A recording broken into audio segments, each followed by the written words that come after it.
Olá, eu sou a Marina Marçal, eu sou Research Fellow da organização Washington Brasil Office e também sou relatora nacional de Direitos Humanos, Econômicos, Sociais, Culturais e Ambientais pela plataforma Desca Brasil. Hoje a gente vai falar de transição justa e participação social. Hoje a gente tem vivido um desafio com o aquecimento global, ou também mencionado recentemente pelo Antônio Guterres, secretário-geral das Nações Unidas, como fervura global, um desafio em relação às mudanças climáticas. O mundo inteiro precisa dedicar ações específicas para os setores de como fazer planos de forma inclusiva para lidar com a mudança do clima. Obviamente, o Brasil tem um grande desafio com o setor de uso do solo, não à toa que o governo Lula tem decidido no seu primeiro semestre dedicar os esforços à questão do desmatamento desenfreado com um olhar bem dedicado para a questão da Amazônia. Mas nós temos muitas oportunidades com o setor de energia e é por isso que o tema da transição justa, com um olhar específico para a transição energética, é tão importante. Para a gente falar do tema de transição justa, é importante lembrar as origens desse termo, que começa através do trabalho dos sindicatos dos Estados Unidos em relação aos trabalhadores. Inicialmente se referia a um programa de apoio a trabalhadores de empresas, indústrias de carbono intensivo e passou gradualmente a amplificar esse conceito para pensar numa questão muito mais ampla, de reduzir as emissões de gases de efeito estufa pelo trabalho executado por essas indústrias, mas sem deixar nenhum trabalhador, ninguém para trás, com possibilidade de desemprego. Então, o termo passa a abranger algo para além da questão do emprego e gradualmente vai se ampliando para o que a gente vai trabalhar hoje em relação à transição energética justa. O processo de se construir soluções para reduzir a emissão de gases de efeito estufa, se mal projetadas, podem ocasionar desemprego e deixar muitas pessoas para trás. E é daí que vem a origem do termo. Uma decisão importante nesse sentido é a da COP25, que decidiu maximizar os efeitos e os benefícios da transição justa e minimizar as consequências negativas desse processo, com foco específico nas populações indígenas, grupos em vulnerabilidade, nos desafios intergeracionais e de gênero. Eu também acho muito importante a gente destacar as desigualdades sociais vividas no sul global, especificamente no Brasil, que tem a maior parte da população negra, de acordo com dados do último censo, que a gente tenha um olhar interseccional e pense também as questões e vulnerabilidades das populações periféricas e as populações negras. Alguns exemplos de como essa reforma pode ser feita pelos tomadores de decisões impactando negativamente nos aspectos sociais é o caso da França e do Equador entre 2019 e 2020, que resolveram, através de uma reforma fiscal verde, aumentar os custos de deslocamento pelo transporte, o que, de certo modo, impactaria a população local negativamente, mas seria bom para o clima. A gente precisa avançar com uma transição justa que seja bom para o clima e também bom para as pessoas. O processo de criação de ações para a diminuição de gases de efeito estufa deve levar em conta que a gente precisa também reduzir as desigualdades sociais existentes. No processo de criação dos empregos verdes, a gente precisa levar em conta os marcadores de raça e de gênero, e no processo orçamentário em relação aos custos, a gente precisa levar em conta a situação das populações de baixa renda no nosso país. É assim que a gente consegue pensar numa transição que seja de fato inclusiva e verde. O termo transição justa aparece em diversos acordos de organismos internacionais. A frase "não deixar ninguém para trás" ficou muito famosa quando mencionada pela presidente da Comissão Europeia, Ursula, quando fala que uma transição para uma economia justa não deve deixar ninguém para trás. Mas esse termo também aparece em outros acordos, documentos que a gente gostaria de abordar aqui, como a COP21, onde foi assinado o Acordo de Paris. Foi a primeira vez que teria aparecido o termo após a fala da presidente da Comissão da União Europeia, Ursula. O termo também aparece na COP24, na Declaração de Cileia, aparece nas diretrizes da OIT, aparece no PNUMA, na OCDE e aparece também na UNFCCC. É importante que a gente tenha um olhar para os 17 ODS que não limite o termo de transição justa ao ODS 13 sobre clima ou qualquer outro ODS. A gente precisa ter um olhar interseccional para essa abordagem de transição justa, que pode aparecer em relação à erradicação da pobreza, pode aparecer em relação à água potável, a infraestruturas, e inclusive no processo de paz e de gênero, tendo em vista que muitas mulheres são afetadas negativamente por esse processo de transição justa. E agora a gente vai falar das oportunidades e desafios da transição justa. Entre as oportunidades, é importante destacar os investimentos em produtos sustentáveis, a melhoria em grande escala da qualidade do emprego e o acesso a uma energia acessível e sustentável. Entre os desafios de transição justa, vale alertar também para a questão de que não há uma solução única para esse modelo. A gente pode ter vários modelos para pensar essa transição na prática. Entre um dos desafios que eu gostaria de destacar é a questão do gênero.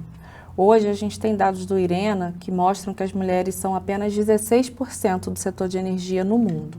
E quando a gente vai para o debate de energia renovável, aumenta um pouco para 32%. Segundo o relatório de 2022 do IRENA, o Brasil responde por quase 10% da geração de empregos verdes globais e quase 43% de empregos que podemos gerar até 2050. É preciso abarcar as mulheres nesses números. Um outro alerta que é preciso fazer quando a gente pensa transição justa é o conceito de racismo ambiental, que embora tenha sido nominado pelo pastor Benjamin Chaves Jr., ele é amplamente conhecido no mundo através da conceituação do professor e sociólogo Robert Bullard, conhecido como o pai do racismo ambiental. O Dr. Robert Bullard entende o racismo ambiental como, abre aspas, um conjunto de políticas, práticas ou diretrizes ambientais que afetam diferentemente ou de forma desvantajosa, seja intencionalmente ou não, indivíduos, grupos ou comunidades com base na cor ou na raça, podendo ser reforçadas por instituições governamentais, jurídicas, econômicas, políticas e militares.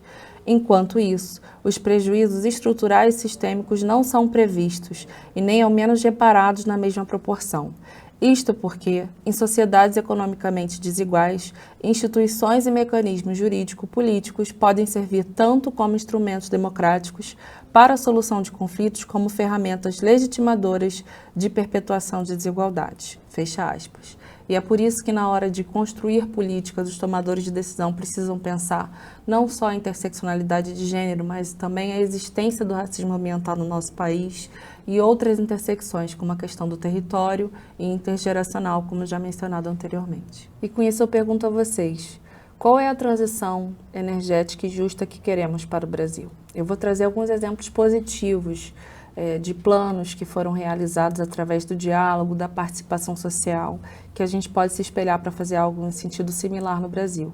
A gente tem o exemplo da cidade de Quito, que fez debates com universidades, com grupos de jovens, com assembleias para cidadãos, incluindo as pessoas carentes que teriam sido afetadas pelas inundações, pelas enchentes, e através disso construíram um plano participativo e inclusivo para a questão da adaptação climática para a cidade de Quito. A gente também tem o exemplo da Convenção Climática da França e outros exemplos que a gente pode se espelhar, como o Pacto do Green New Deal, né, o Acordo Novo Verde da União Europeia, que também pensa o exemplo das assembleias para os cidadãos debaterem qual seria esse processo de transição, como fazer essa transição. No Brasil, a gente tem uma experiência do, à época, deputado Alessandro Molon, que lançou na COP26 em Glasgow. Eu pude contribuir com parte do texto. Foi um texto que ele construiu com economistas da FRJ, da COP da FRJ, o economista Carlos Eduardo Young e a sua equipe, e outras pessoas que assessoraram no texto, de pensar o que seria um Green New Deal para o Brasil. E a gente também tem uma lei, um plano de adaptação climática, inclusive o à época deputado Rodrigo Agostinho, hoje presidente do IBAMA, foi relator. É um texto que está para ser debatido no Congresso, como é que a gente pode avançar para discutir a questão da adaptação climática no Brasil. Eu trago para vocês como a gente tem esses projetos de lei, seja no Congresso Nacional, seja em debate nas câmaras, como a gente pode fazer esses planos de adaptação para o Brasil, como a gente pode discutir um Green New Deal para o Brasil de uma forma participativa e inclusiva, como a cidade de Quito, como o exemplo que eu trouxe do Green New Deal na Europa, como o exemplo da Convenção Clima dos franceses. Como a gente pode trazer isso para o Brasil de forma inclusiva, considerando as diversas interseccionalidades que a gente tem de um perfil de cidadão bem plural aqui no Brasil. Como a gente pode pensar a partir dessa premissa? E é por isso que a participação cidadã tem um papel fundamental no fortalecimento das democracias, para que a gente possa formar novas lideranças que estejam conectadas com essa preocupação social, não somente na sociedade civil, mas principalmente com esse olhar para os tomadores de decisão que estão no setor público. Um dos exemplos que eu gostaria de citar nesse sentido é o caso da implementação de um programa de energia solar no programa já existente governamental Minha Casa Minha Vida. Houve uma articulação, uma incidência entre as organizações Revolusolar, Instituto Polis, AB Solar, a União do Movimento de Moradias, né, se preocupando em como a gente pode aproveitar essas oportunidades de transição justa, que o Brasil tem um grande acervo, né, uma grande possibilidade com energia solar, e trazer essa prática de energia limpa para o novo programa do Minha Casa Minha Vida. É o tipo de articulação que mostra como a sociedade civil, como a participação cidadã pode contribuir não só para o processo de transição energética, mas fazer isso de forma inclusiva, fazer esse processo de uma forma que pense pelo olhar dos impactados por essa transição. A conscientização pública, o acesso à informação e a participação social são fundamentais para o fortalecimento da nossa democracia. Queria trazer um pouco para vocês algumas possibilidades de discutir, de fazer esse diálogo de forma participativa, essas assembleias cidadãs e instâncias que a gente já tem dentro da nossa estrutura governamental.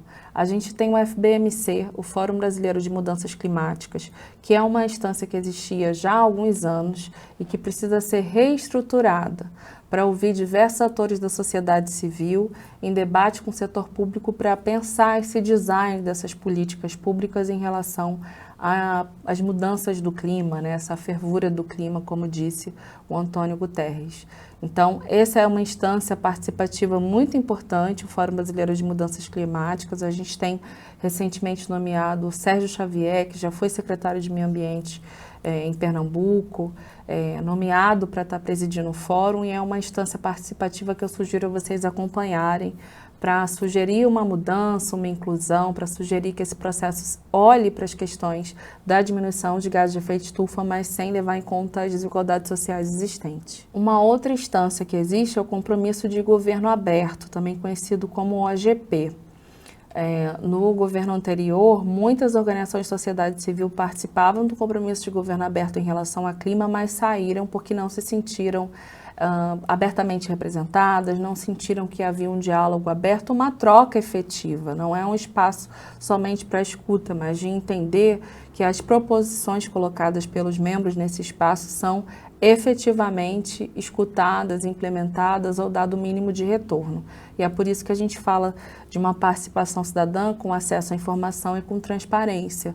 Mas o compromisso de AGP, de governo aberto, também é uma instância muito importante da gente provocar quando a gente está falando de participação cidadã em relação à transição justa. E falando de transparência e governança ambiental, não poderia deixar de mencionar a importância do Acordo de Escazú, que é o primeiro tratado da América Latina e Caribe que fala sobre esses dois temas, além de falar indiretamente do acesso à informação, da participação cidadã.